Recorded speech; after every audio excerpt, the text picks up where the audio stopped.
Olá, meus irmãos da UPH, da Igreja Presbiteriana de Cajati e também as minhas irmãs amadas da Igreja Presbiteriana de Cajati. Vocês estão celebrando com alegria a passagem pelo aniversário de vocês, como sociedades internas. E eu quero deixar um texto da Palavra de Deus para vocês e a minha mais alta estima e elevada consideração por vocês, amados irmãos. Então vamos lá? O texto encontra-se em Mateus, no capítulo 6. Evangelho segundo Mateus, capítulo 6. O versículo que eu quero destacar é o 25 e o 30. Versículo 25 e o versículo 30 diz: Por isso vos digo, não andeis ansiosos pela vossa vida, quanto ao que haveis de comer, beber ou vestir. Comer ou beber, nem pelo vosso corpo, quanto ao que haveis de vestir. Não é a vida mais do que o alimento e o corpo mais do que as vestes. E o verso 30, portanto, não vos inquieteis com o dia de amanhã, pois o amanhã trará os seus cuidados, basta ao dia o seu próprio mal. Eu quero falar para vocês, nesse texto da Palavra de Deus, meditando sobre sacudir o balaio. O nosso tema é sacudir o balaio. Amados, portanto, não vos inquieteis com o dia de amanhã, porque o amanhã trará o seu próprio mal. Houve uma época na minha vida, rapidamente, aqui, contando para vocês, que eu trabalhei na roça, e em um sítio onde plantávamos de tudo. E na colheita de café, se pagava por produção. O pagamento era feito à medida da quantidade colhida em um balaio por um anotador de colheita. Meus amados irmãos,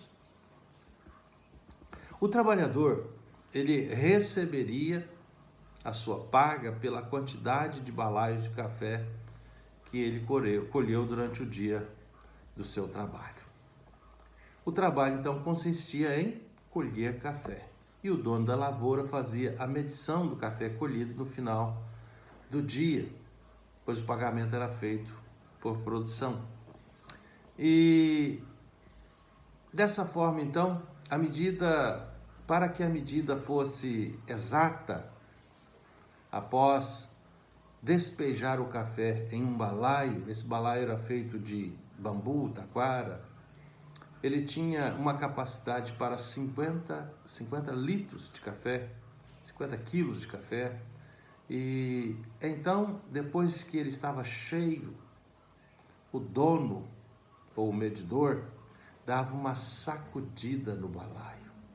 E depois que dava aquela sacudida no balaio, cabia mais um monte de café. Ou seja, mais uma porção da sua jornada de trabalho era colocada no balaio. E os trabalhadores, então, não gostavam muito dessa regra, mas essa regra era uma regra comum, era uma regra combinada na época da colheita. E nesses últimos dias, meus amados irmãos, nós recebemos aí uma sacudida, não é verdade? Que nos faz recordar esse balaio em que está tudo acomodado, tudo quietinho, tudo tranquilo, e de repente a gente recebe um chacoalhão. E nós poderíamos chamar então esse conto, essa parábola do balaio de café. Na sociedade moderna nós temos a nossa vida, a nossa correria, o nosso dia a dia, não é verdade?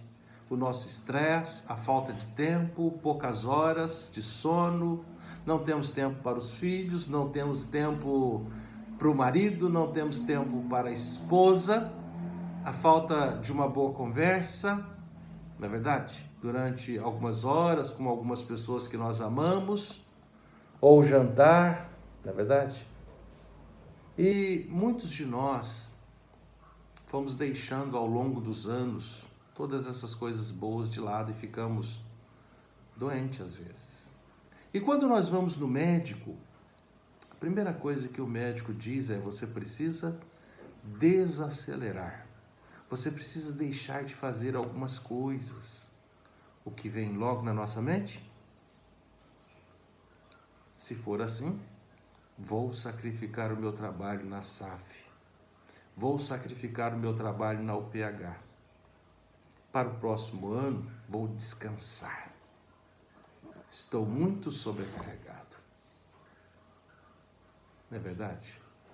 A gente sempre pensa em sacrificar o trabalho da igreja. Sabe por quê? Porque na nossa vida convencional, ou nossas coisas convencionais, a gente não pensa em mudar, a gente não pensa em parar.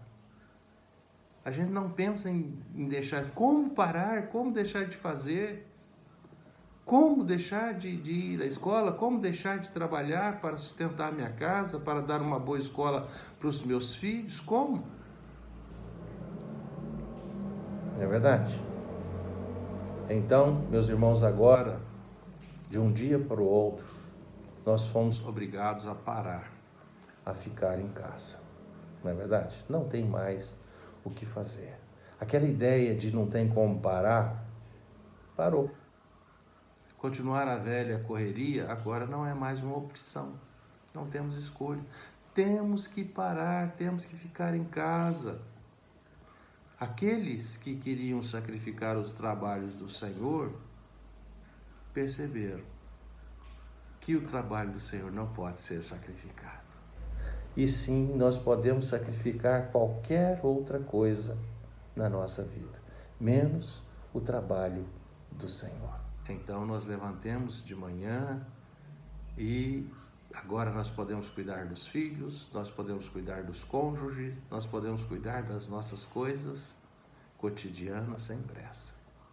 E depois temos visto aí nossos filhos cuidando das suas tarefas, o nosso trabalho, muitos de nós em home office, não é verdade? Como foi que aconteceu isso?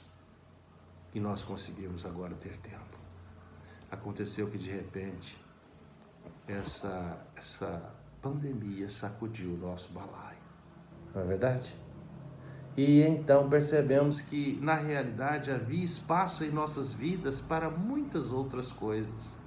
Depois que essa sacudida, ou seja, depois que nós recebemos essa sacudida, nós pudemos perceber que essa pandemia trouxe sem dúvida a todos nós de volta para aquilo que deve ser prioridade em nossa vida: o trabalho do Senhor.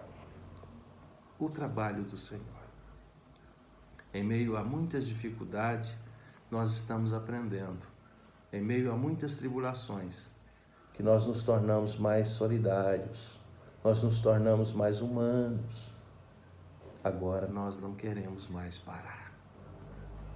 E se não pararmos, nós vamos continuar cada vez mais eficazes nos trabalhos do Senhor.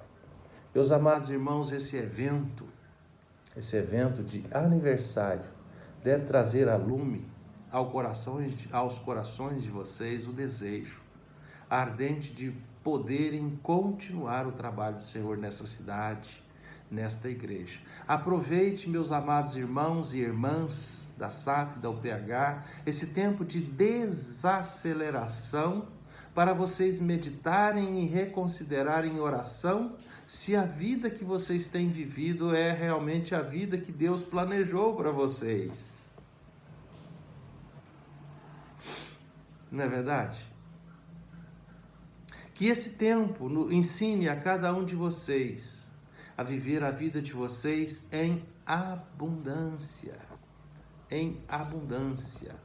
Lembrando que o verso 34 nos diz: portanto, não vos inquieteis com o dia de amanhã, pois o amanhã trará os seus cuidados.